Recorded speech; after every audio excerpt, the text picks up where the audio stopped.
নমস্কার, আমি ডক্টর সন্তোষ কলকাতা থেকে বলছি। আজকে আমরা কথা বলবো আমাদের পেশেন্ট ডক্টর শাশ্বতী সঙ্গে।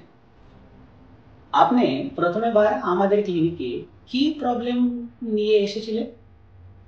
হ্যাঁ, প্রথমেই আমি অনেক থ্যাংক ইউ জানাই ডক্টর সন্তোষকে যে আমার অনেক দিন ধরেই হেয়ার ফল নিয়ে সমস্যা হচ্ছিল। ইউজুয়ালি হেয়ার ফল সমস্যাটাকে আমরা হয়তো সেরকমভাবে গুরুত্ব দিই না, ভাবি যে এটা একটা নর্মাল প্রবলেম, এটার সাথে আমাদের অ্যাডজাস্ট করতে হবে। কিন্তু অনেক সময় আমরা বুঝতে পারি না যে দেয়ার ইজ অনেক প্রবলেম থাকে হেয়ার ফল কেন হচ্ছে। তো আমার মাঝখানে হেয়ার ফল খুব বেড়ে গেছিল। তো আমি তখন বিভিন্ন শ্যাম্পু চেঞ্জ করেছি, আরও অনেক হেয়ার প্রোডাক্ট লাগিয়েছি, কিন্তু তারপরে বুঝলাম যে হেয়ার ফল কমানোর এইগুলো কখনো সলিউশন হতে পারে না। তো তখন আমি একজন সত্যি হেয়ার স্পেশালিস্টের কাছে আসতে চাইছিলাম, যিনি কিনা আমাকে সঠিক গাইড করে দেবেন আমার কেন হেয়ার ফল হচ্ছে এবং অবশ্যই তার কারণ কি এবং তার সলিউশন কি। তো আমি ডক্টর সন্তোষের কাছে এসেছিলাম। তো উনি প্রথমেই আমাকে জিজ্ঞেস করলেন যে আমার হেয়ার ফলটা কতটা হচ্ছে, কতদিন ধরে হচ্ছে, ডিটেলস হিস্ট্রি নিলেন এবং সাথে কিছু ব্লাড টেস্ট করতে দিয়েছিলেন। সেখানে আমার কিছু নিউট্রিশনাল ডেফিসিয়েন্সি ধরা পড়েছিল এবং সাথে উনি আমাকে পিআরপি করার অ্যাডভাইস দেন এবং আমি ওনার অ্যাডভাইসগুলো ফলো করি এবং ফার্স্টবার পিআরপি তখন করেছিলাম। আপনার ফার্স্ট পিআরপি নেবার আপনি কি এক্সপেকটেশন ছিল? হ্যাঁ, স্বাভাবিকভাবে যেহেতু অনেক দিন ধরে হেয়ার ফল হচ্ছে এবং আমি অনেক প্রোডাক্ট ইউজ করেছি, তাতে কোনো রেজাল্ট পাইনি, সেই জন্য স্বাভাবিকভাবেই আমি ভেবেছিলাম যে পিআরপি করার পর আমার হেয়ার ফলটা কমে যাবে।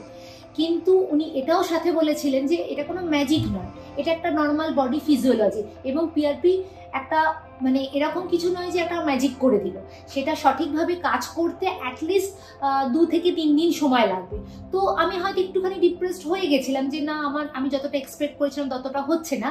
কিন্তু উনি আমাকে সাথে সাথে এটাও বলেছিলেন যে একটা পিআরপি নিয়ে কখনো যে রেজাল্ট আমরা চাইছি সেই রেজাল্টটা পাওয়া যাবে না, সেই রেজাল্টটা পেতে গেলে মিনিমাম 2টো পিআরপি এবং তারপরে হয়তো দরকার হলে প্রয়োজন মতন আরও পিআরপি নিতে হবে। তো আমি ওনার কথাগুলো শুনেছিলাম এবং আমি তখন ধৈর্য ধরেছিলাম এবং সেকেন্ড পিআরপি নেওয়ার জন্য আমি তখন রাজি হয়েছিলাম। নর্মাল কোয়েশ্চেন, কি পিআরপি নেবার ব্যথা হোক? পিআরপি না, সেরকম কিছু ব্যথা নয়, জাস্ট একটুখানি একটা ধরুন যেরকম একটা পিঁপড়ে কামড়ালে যেরকম একটা ব্যথা, কনস্ট্যান্ট যদি একটা পিঁপড়ে কামড়ায় যেরকম একটা ব্যথা, এবং সেটা আমার মনে হয় যে যথেষ্ট সহনীয়, এমন কিছু নয় যে খুব সাংঘাতিক ব্যথা কিংবা খুব ব্যথায় মরে যাচ্ছি, এরকম কিছু নয়। জাস্ট একটা পিঁপড়ে, ভেবে নিই যে একটা পিঁপড়ে আমাদের কামড়ে যাচ্ছে, সেটা ধরে যতটা একটা সহনীয় ব্যথা হয় ততটাই লেগেছিল, সেরকম কিছু সাংঘাতিক কিছু ব্যথা কিছুই লাগে। And there are other method also for. হ্যাঁ, এটা একটা ইন্টারেস্টিং জিনিস উনি আমাকে বলেছিলেন যে যদি এমন হয় যে অনেকে থাকে নিডল ফোবিয়া কিংবা অনেকে থাকে অল্প ব্যথায় সহ্য করতে পারে না, তাদের ক্ষেত্রেও বোধহয় কিছু অপশন আছে। इलेक्ट्रोपोरेशन करके थेरेपी रहता है, इसमें पेन नहीं होता है, we don't use the needle in that.